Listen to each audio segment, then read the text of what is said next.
Next question. Question says a solid sphere and a hollow sphere of same material. Material दोनों का same दिया हुआ है and equal radii, दोनों का रेडियस भी सेम है, are heated to the same temperature, दोनों का टेम्परेचर भी सेम है.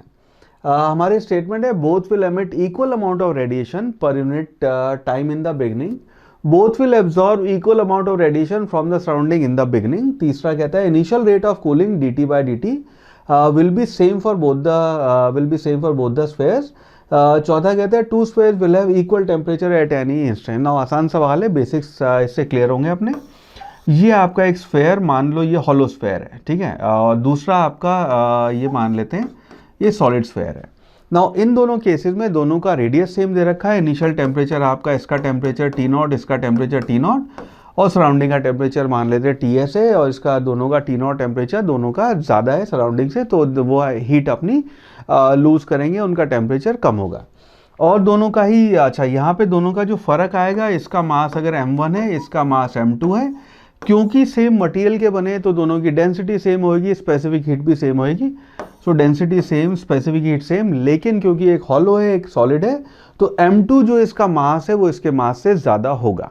नाउ अब इस केस में इन चारों स्टेटमेंट्स को देखते हैं. तो पहला कहता है एमिशन और एब्जॉर्प्शन की बात कर रहे हैं. तो यहाँ पे हम ये कहते हैं कि आपका जो एमिशन होएगा वो आपका एमिशन है P, जो एमिशन है P वो आपका इक्वल टू होता है सिग्मा EA T⁴ के. तो इसकी वैल्यू अगर देखेंगे तो दोनों ही केसेस में सिग्मा यूनिवर्सल कांस्टेंट, E दोनों का मटेरियल का दोनों का E भी आपका सेम होएगा.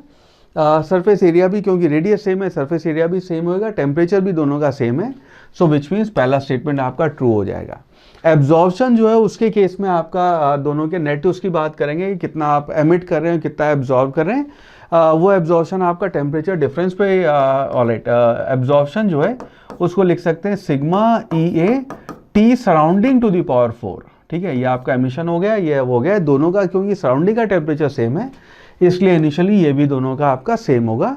दोनों का जब हम डिफरेंस निकालते हैं कि जो आपने एमिट किया है, जो एब्जॉर्ब किया है, वो इन दोनों को माइनस करके हम निकालते हैं. ठीक है, तो ये आपके पहले और दूसरा स्टेटमेंट सही हो गया. तीसरा कहते हैं initial rate of cooling dt by dt will be same for both the spheres. ना इसको चेक करते हैं, इसको हम यहाँ पे अगर लिखें, P नेट जो आएगा आपका, P नेट है, इन दोनों का डिफरेंस आएगा sigma EA T of the body to the power 4 minus T surrounding to the power 4, ये आपका P नेट होएगा. नाउ P नेट जो है ये आपकी dq by dt, इसको लिख सकते हैं. तो ये आपका लेफ्ट हैंड साइड है, ये हो गया आपका P नेट जो है that will be equal to dq by dt. और इसी चीज़ को हम लिख सकते हैं ms, ये हो जाएगा आपका dt डिवाइडेड बाय dt. ना ये आपकी फर्स्ट इक्वेशन, ये आपकी सेकंड इक्वेशन, इन दोनों को अगर हम इक्वेट कर दें तो हम कहेंगे dt by dt जो है that will be equal to sigma EA T⁴ minus TS to the power 4 divided by ms. Now यहाँ पे दोनों के बीच में जब हम dt by dt को कंपेयर करेंगे तो सिग्मा EA और ये दोनों का टेम्परेचर टू द पावर 4 और s ये सेम है, लेकिन मास दोनों का अलग है और इन्वर्सली प्रोपोर्शनल है.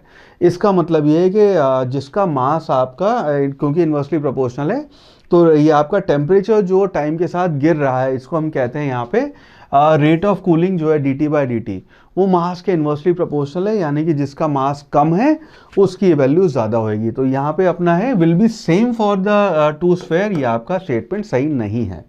चौथा कहता है two sphere will have equal temperature at any instance.